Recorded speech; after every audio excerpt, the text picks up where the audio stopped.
La Bible dit dans Marc 8, le verset 22 à 26. Ils se rendirent à Bethsaïda et on amena vers Jésus un aveugle qu'on le pria de toucher.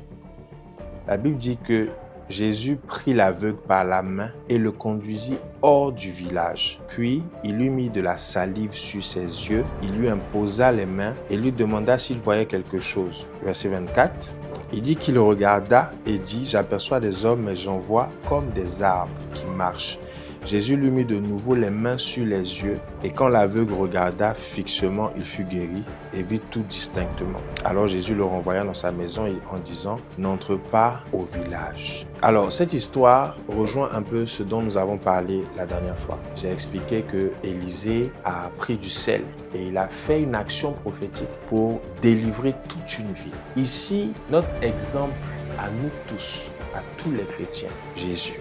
La Bible dit que Jésus va voir un aveugle.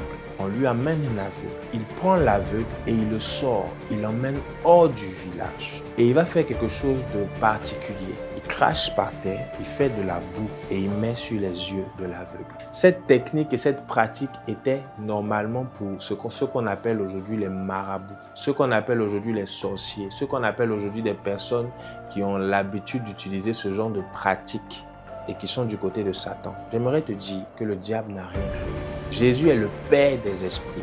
Ça veut dire que dans sa façon de faire, dans sa façon de guérir, même un aveugle, dans ce cas, c'est tout un enseignement. Jésus qui est tout puissant, pensez-vous qu'il avait besoin de cracher par terre, de faire de la boue et de mettre sur les yeux de l'aveugle? Jésus qui est tout puissant, Jésus qui est Dieu sur terre, pensez-vous qu'il avait besoin de faire ça pour guérir l'aveugle? Il a dit à l'aveugle d'aller se laver au réservoir de Siloé. Donc l'aveugle va aller se laver. Ça dit Jésus, pour guérir quelqu'un, il crache, il prend la terre, il met sur ses yeux et il lui dit va te laver. Et pourtant, il aurait pu faire ça.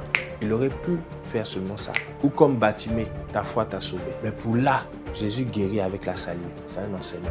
Je suis là comme le coq ce soir pour parler à quelqu'un et pour dire bien-aimé, derrière chaque problème se cache une histoire.